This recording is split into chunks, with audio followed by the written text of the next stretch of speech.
There's some guys you don't play with. Merab is one of them guys. He will not.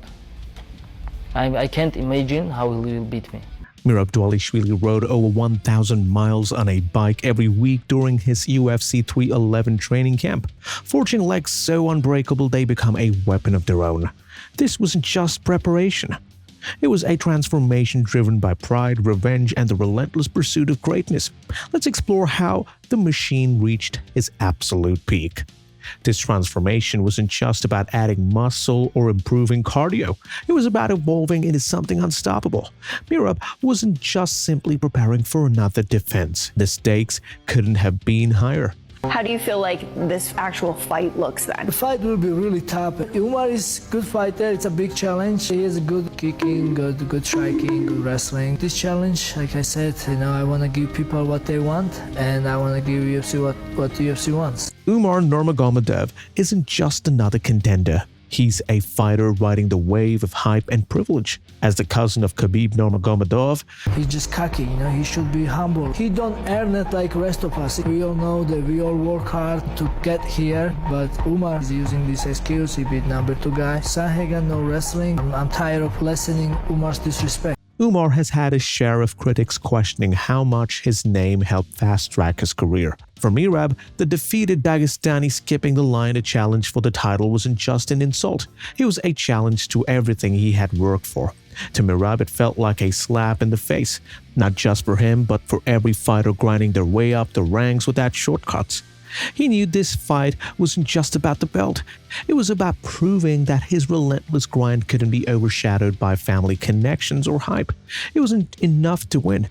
Merab needed to dominate, to send a message that champions are born, they're made through years of sacrifice. For a fighter who values honor and hard work above all else, the idea of someone skipping the queue was unbearable. Every ounce of frustration he felt, every slight from Umar's trash talk, was channeled into this preparation. Is this just a title defense, or is this a battle to protect the very values that define him?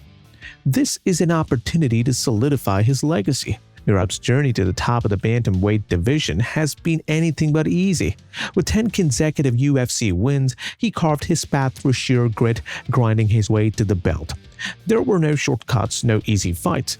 Everything he's had, he's earned through blood, sweat, and sacrifice.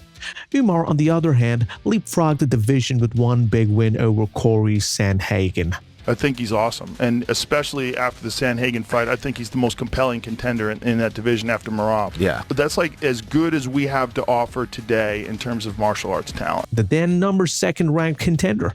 For many fans, it felt like favoritism. For Merab, it felt like outright disrespect. And Umar didn't just stop there. He added fuel to the fire by mocking Merab in his interviews. They said he don't deserve, he have to fight. Hey guys, I don't care about you. I just need belt. You can keep belt and leave. I just will come and take.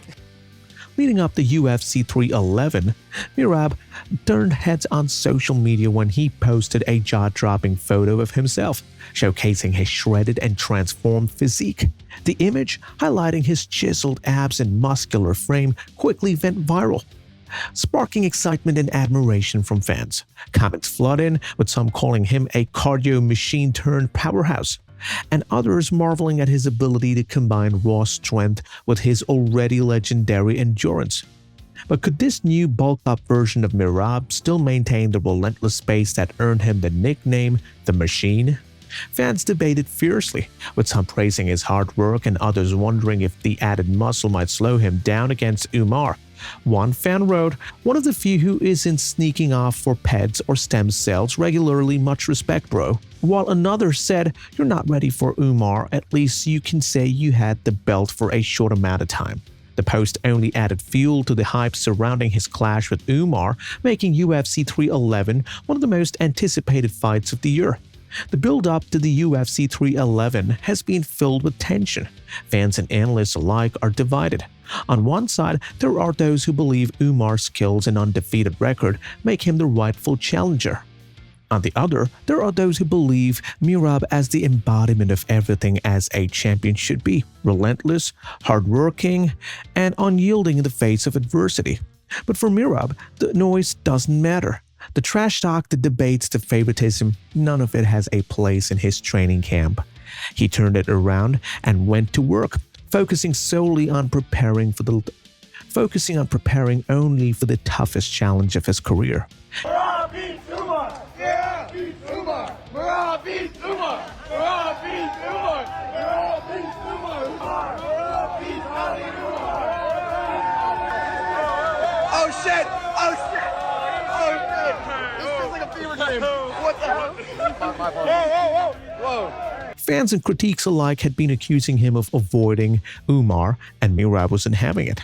He wanted to prove once and for all that he wasn't afraid of anyone, and from that moment, he flipped a switch. The UFC Performance Institute in Las Vegas became his fortress of penetration. Known for his already legendary cardio, Merab decided to take things even further. His mornings started with grueling bike rides, covering over 1,000 miles every single week. Yes, you heard that right, 1,000 miles. Imagine the kind of mental strength it takes to push through the day after that. For Merab, these rides weren't just about conditioning his body, they were about toughening his mind. When the fight goes into the later rounds, when exhaustion starts to creep in, that's when this kind of training will make all the difference. And it didn't stop there. Merab's strength training regime was equally brutal. Especially someone from Khabib's camp would require not just cardio, but raw physical power. His compact 5'6" frame transformed over the course of the camp. His shoulders and arms became thicker, more muscular. His entire physique became stockier, designed to withstand the grappling-heavy exchanges that Umar is known for. And yet, despite packing on muscle, Merab somehow managed to maintain his legendary endurance. It's no wonder fans have been calling his transformation insane. But the physical transformation was only one part of the story. Mentally, Merab entered a zone that few fighters ever reached. Known for his usually playful and lighthearted personality, Merab takes on a more intense and focused demeanor in the lead-up to the UFC 311. Every ounce of his energy was poured into training. Every session, every rep, every mile was done with one goal in mind: to silence the doubters, the critiques, and most importantly, Umar. Merab's relentless approach can even turn the best fighters into exhausted, desperate versions of themselves by the later rounds. For Umar, this presents a challenge he's never faced before. How do you keep up with a man who simply does not stop? But Umar's precision and composure mean he will be ready to counter Merab's pressure with dangerous striking and calculated grappling. It's a clash of chaos versus control, heart versus skill, and no one can predict which style will reign supreme. Will Merab's legendary cardio break Umar's will? Or will Umar's discipline and technique pose weaknesses in Merab's approach? Both men are stepping into uncharted territory, and the fight promises to push them to their absolute limits. If this breakdown has excited you, make sure you stay tuned for more updates. Like, share, and subscribe for all things UFC. And don't miss what's next as the Octagon delivers yet another unforgettable moment.